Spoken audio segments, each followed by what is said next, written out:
जगत जननी कहूँ कहिया जगत कल्याण करबै माँ। व्यथित व्याकुल कखन सबके दुरित दुख दर्द हरबै माँ। जगत जननी कहूँ कहिया जगत कल्याण करबै माँ।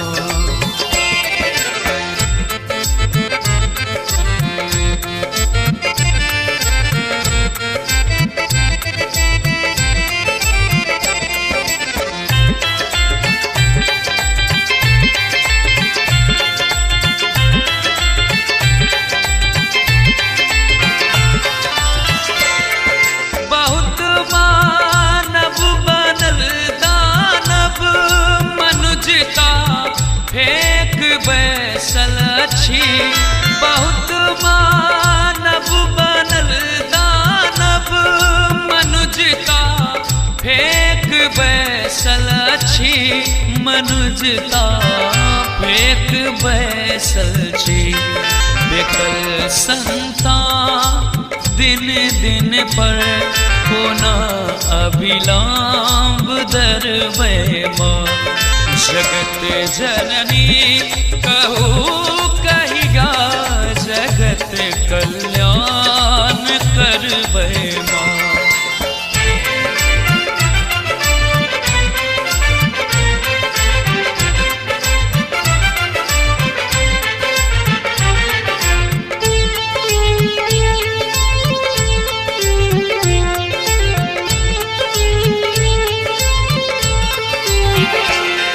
सनातन धर्म संस्कृति सभ्यता के नाम सब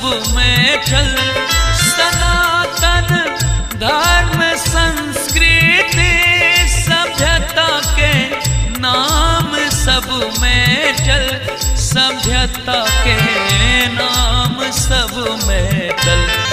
बनल आन्हरे कोना सागर महासंसार तरने माँ। जगत जननी कहूँ कहिया जगत कल्याण करबै माँ।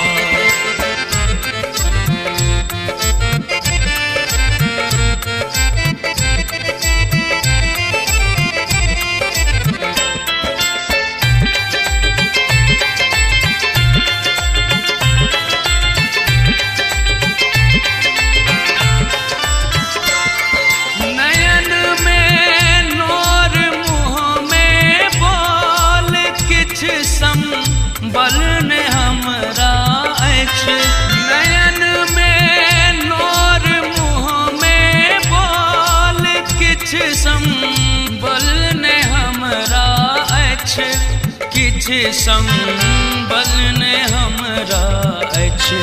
कोना ऐ हाथ थर थर सौ सुमन जल मात्र भरबै माँ।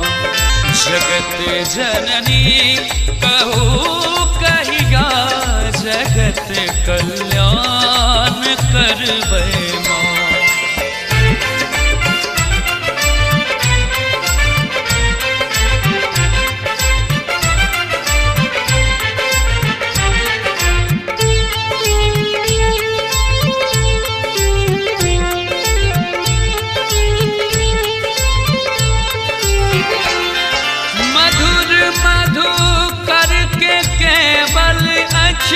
आही के पद पदम के आशा मधुर मधु करके केवल अच्छे आही के पद पदम के आशा आही के पद पदम के आशा। सुनो प्राण सोने टरबै द्वार सुनो प्राण सोने टरबै द्वार पर अपने कमरबै माँ। जगत जननी कहूँ कहिया जगत कल्याण